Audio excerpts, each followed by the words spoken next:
tu vois, on parle de la finale aussi. Ben, c'est quoi le règlement?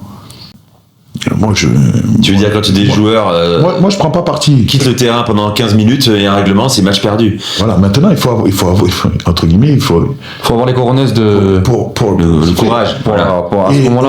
il y a une autre règle, parce que il n'y a pas grand monde qui le sache, mais moi, je suis joueur de foot, je sors du terrain, je vais chercher une bouteille d'eau sur le banc, je bois, c'est carton jaune. Ouais. C'est-à-dire que quand je sors délibérément du terrain, j'ai un carton jaune. Ça, on n'en parle pas. Donc, quoi qu'il arrive, il y a des décisions à prendre. Mais pour prendre les décisions, il faut connaître les règles. Et les appliquer, c'est ce que ça veut dire. Bien sûr. Si elles existent, il faut les appliquer, que ce soit sur la main ou pas main, sur le Sénégal qui quitte le terrain, tout ça. Voilà. Comme ça, stop, on arrête toute polémique. Ouais. Voilà. C'était pas voulu par le Maroc. Non. Revenons sur la demi-finale vite fait, Eric, quand même, parce qu'il y a la séance de tir au but. On en parlait avec Walid. On en parlait. Et moi, j'étais au stade, on s'est dit, Eric, il sort Victor. 3 minutes avant la fin de la prolongation, quoi. Et donc de la séance de tir au but. Et plus globalement, moi j'étais très énervé ce soir-là. J'en ai parlé notamment dans les émissions où on débriefait le match, parce que c'est la deuxième séance de tir au but que vous manquez à la finale continentale du barrage. À une échéance très très importante contre la RDC. Donc bon, c'est dans des conditions différentes parce que Osimhen se blesse à la mi-temps, Lookman est sorti un peu plus tôt, mais c'est la deuxième séance de tir au but où on n'a pas ni Iwobi, ni Lookman et ni Osimhen qui tirent, alors que pour moi c'est les 3 meilleurs joueurs, en tout cas les 3 leaders techniques de ton équipe. Expérimentés, avec beaucoup d'expérience. Et moi j'ai essayé de regarder un petit peu, mais précédemment, je vois très peu de sélections ou même de clubs où ça arrive ça, où le numéro 9 qui est une superstar, Lookman qui est le meilleur joueur du tournoi avec Brahim Diaz à ce moment-là, et Iwobi qui a une qualité technique et qui nous a montré, qui était pour moi le meilleur milieu de terrain avec Baleba depuis le début de la compétition. Comment on l'explique ça? Est-ce que on peut avoir nos réponses? Déjà, il faut que tu saches que après chaque entraînement, on tirait des pénaltys. Donc, chaque entraînement tout au long de la CAN. Et juste pour revenir sur quelque chose, moi, je tape pas sur l'organisation du Maroc. Hein. Mais si je peux dire quelque chose, c'est qu'on a eu un tournoi, on a dû préparer en 7 jours. Donc, physiquement... Ah oui, t'as eu une préparation très réduite. Il n'y a pas eu de préparation. Oui. Voilà. Bon, bref. Ça, c'était la petite parenthèse. Donc, on tire les... Ça, c'est à cause de la FIFA, entre guillemets, qui a réduit. C'est pas le Maroc, pour le coup. C'est la FIFA. Moi, loin de moi de dire c'est la faute de... Non, mais t'as le droit de le dire, c'est pas grave.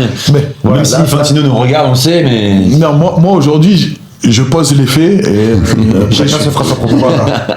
Donc, on tire les pénaltys à chaque entraînement. Donc, chaque joueur tire pénalty. Donc, ça veut dire que moi, arrivé à un certain moment, j'ai des stats. J'ai des stats, qui c'est qui tire le mieux, qui c'est qui tire pas le mieux. Voilà.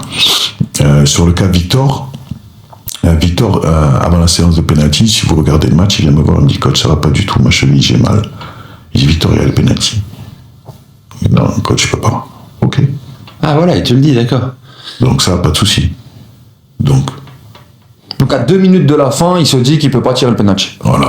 C'est ce qui se passe. Ok. C'est ce qui se passe. Donc, on sort. Maintenant, moi, j'ai mes statistiques. Donc, il y a la séance de pénalty. Ademola, il est dans le tireur. Le problème, c'est que le 5e tireur, il n'arrive pas. Donc, il est 5e, Lookman. Il est 5e, Lookman. C'est ça. Voilà. Maintenant... Et Iwobi ne tire pas. Donc, je devrais pas en parler, mais Ah, mais on a les explications. Ouais, non, mais c'est intéressant de savoir ça. T'as les explications. Ouais, parce qu'en fait, j'ai dit tout ce qui se passe dans le groupe reste dans le groupe. Bon, moi, j'en parle, mais... Il y a prescription. Ce qui se passe, c'est que t'as le choix. C'est soit tu nommes les gars qui veulent tirer, ou soit tu leur poses la question. Voilà. Et donc, tu en feras ton propre jugement. Toi, tu penses qu'il vaut mieux poser la question et t'as sûrement raison, quoi. On force pas un gars à aller tirer un tir au but sur une demi-finale de CAN au Maroc. Il y a des moments où tu peux forcer, où tu vas forcer, et puis il y a d'autres moments où tu vas pas forcer. Tu vois, regarde contre l'Égypte, bon, je dis, les gars, c'est moi qui choisis aujourd'hui. Voilà, comme ça, j'en assumerai. Et il s'est passé quoi contre l'Égypte? L'Égypte, on est passé. D'accord. Ok. Bon, après... c'était pas le même match non plus. Hein. C'est pas la même tension, c'est vrai, pas la même pression, parce que c'est une 3e place et une demi-finale, mais nous, en tout cas, de l'extérieur, moi, je ne comprends pas, et c'est mon avis, hein, que des joueurs aussi forts, des joueurs aussi importants, des joueurs aussi expérimentés, qui veulent aller chercher une finale de Coupe d'Afrique des Nations et qui ont la détermination pour, qui ne vont pas, ou en tout cas même à la 5 mois. Bah ouais, assumer leur statut aussi sur un moment aussi important. Mais après encore une fois, il y a des explications que nous, on n'a pas. En fait, regarde, c'est toujours pareil. Moi, j'en veux pas à Victor. Parce que pour le coup, son remplaçant, c'est qui? C'est Onuachu qui a marqué et qui est un spécialiste. Donc pour le coup, et même il faut le dire aussi sur Victor, Trostekong à la dernière Coupe d'Afrique des Nations tirait les pénaltys, qui était défenseur, et Osimhen lui laissait. Donc c'est pas un spécialiste. Mais pour moi, un attaquant, un numéro 9, un finisseur d'exception, j'arrive pas à comprendre comment sur 5 tireurs, surtout à 2 minutes de la fin, il y aille pas. Après, je peux te dire une chose, statistiquement, j'ai fait rentrer Paul parce que justement c'est un tireur de penalty, et je vais te dire, le meilleur tireur de penalty c'est Samuel Chukwueze. Il l'a pas montré. Hein. Ouais, mais moi statistiquement sur les 150 penalty qu'il a tiré, il en a pas loupé un. Ah ouais, d'accord. À l'entraînement. Voilà, bon, après l'entraînement, le match c'est pas la même chose. Mais bon, moi encore une fois je te dis les faits. Voilà, maintenant moi j'en veux pas Victor, parce que regarde, si on avait pris l'inverse, je l'avais fait jouer, je l'avais laissé, il loupe son penalty, on aurait dit Eric, mais le gars il vient de te dire qu'il est blessé. C'est vrai aussi. Donc aujourd'hui, après c'est toujours facile de dire, et moi le premier, de dire ouais il y a eu ci, il y a eu ça. Il dit Victor, t'inquiète pas, j'en prends la responsabilité. Très bien. Voilà. Et finalement je l'ai pris la responsabilité, puisque j'en ai pas parlé, j'en parle aujourd'hui. Et personne ne lui a reproché à Victor dans le vestiaire de ne pas avoir assumé son statut sur la séance de tir au but? Non, je pense qu'il a pensé au groupe. Il avait mal. Ouais. Il voulait donner la chance au groupe de se qualifier. Je pense au contraire, il a respecté le groupe. Et toi, en tant que coach, au-delà de Victor ou de Iwobi ou de Lookman, comment tu gères cette déception de sortir sur 2 séances de tir au but, sur deux échéances qui comment tu l'as dit, quoi. Et laquelle fait plus mal, j'ai envie de te demander aussi, la demi contre le Maroc ou la finale du barrage continental pour le mondial? Sur le Congo, je l'ai pas. Sur le Congo, on n'est pas parti pour jouer la séance de penalty.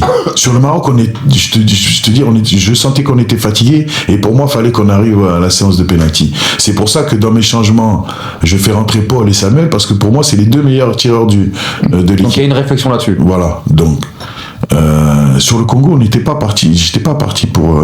Je pensais que ça allait se décider avant. Et donc, pareil, sur le Congo, sur la première mi-temps, on part sur un pressing tout-terrain. Et on avait joué encore une fois 48 heures avant contre le Gabon, et on avait fait prolongation. Et donc Ademola et Chouk, à la mi-temps, ils sont carbo. Donc paf, je fais rentrer Edjouké et Moses. Simon. Et finalement, bam, c'est même eux qui ont joué plus que Ademola et Chukwueze. Donc on arrive à cette séance de penalty où finalement il y a plus d'attaquants sur le terrain pour tirer des penalty, parce que Alex avait joué 90 minutes aussi. Alex était fatigué, Alex voulait sortir. C'est vrai que c'est un contexte différent pour moi, les deux. C'est un contexte différent. Donc il y a Osimhen qui sort à la mi-temps blessé, vous êtes proche du 2-0 à la mi-temps, pour moi c'est différent. Donc là on est dans l'urgence, on a dit voilà les gars, qui veut tirer?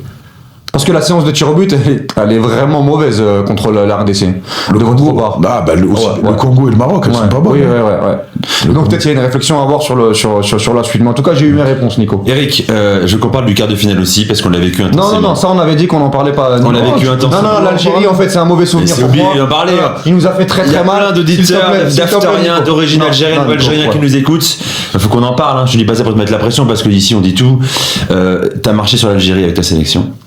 Nous on était un peu déçus de voir la différence de niveau. 2-0 à l'arrivée, sauf que ça aurait peut-être dû faire 4-5-0. Il y a des polémiques derrière, on peut en parler aussi, sur la main de Ajayi, tout ça. Tiens, on y va. Il y avait main ou pas? Il y a pénalty pour l'Algérie? En fait, c'est quoi la réglementation? La réglementation, c'est main décollée, du corps, ballon dans l'espace de réparation qui tape le bras. Est-ce que c'est penalty pour toi, ça? Ben, si la réglementation, c'est si le ballon touche la main en premier, il y a penalty. Maintenant, si elle touche une partie du corps avant La la main, cuisse, en l'occurrence. il n'y a pas penalty. Le problème dans cette situation, c'est de ne pas avoir la VAR, c'est juste ça. Mais après, ça, c'est autre chose. Voilà. Mais encore Mais on va pas se réfugier là-dessus parce que Non, attends, on peut laisser répondre. Oui, bien sûr, bien sûr. C'est gênant, Non, on dit pas qu'on se réfugie. Non.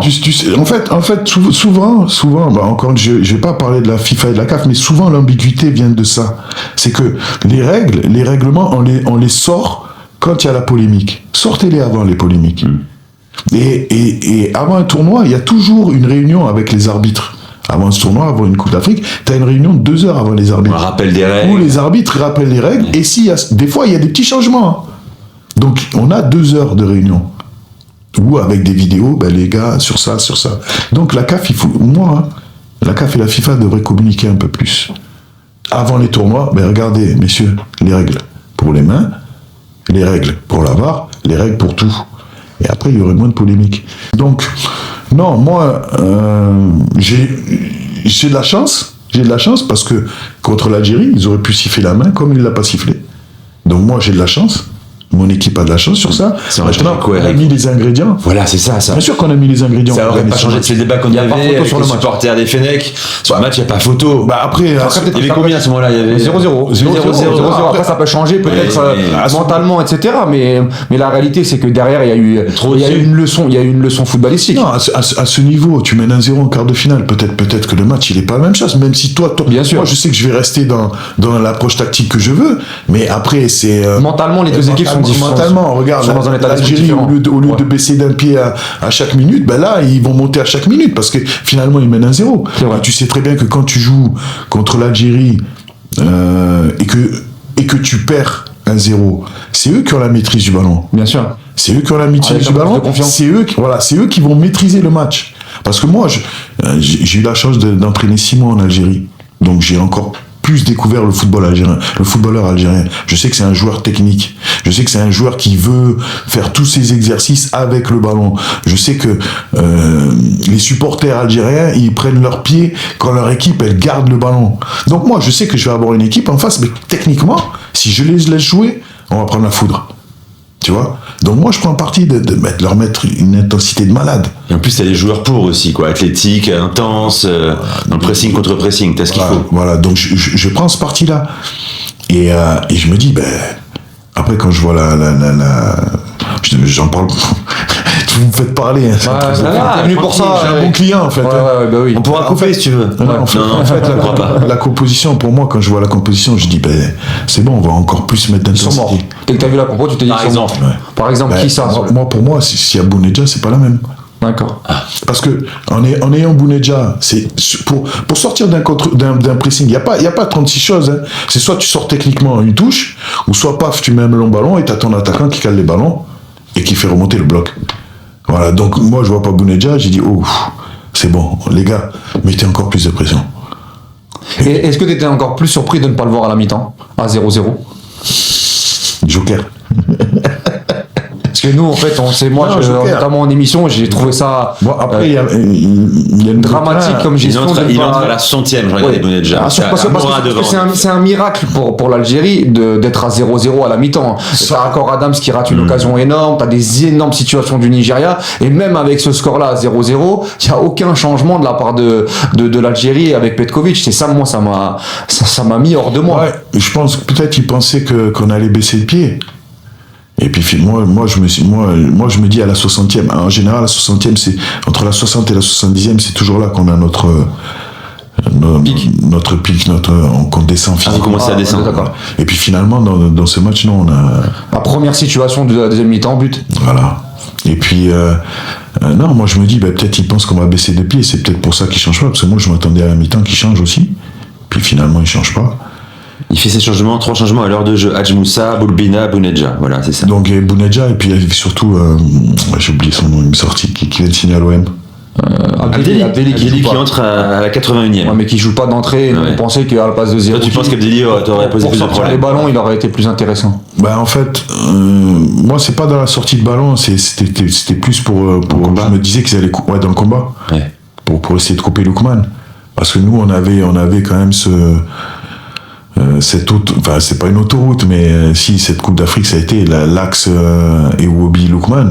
Oh là, c'était très fort. Tu vois, en plus, il a été très fort, Alex, dans ses passes là, laser. Diago, mais c'est un régal. Pour trouver AD.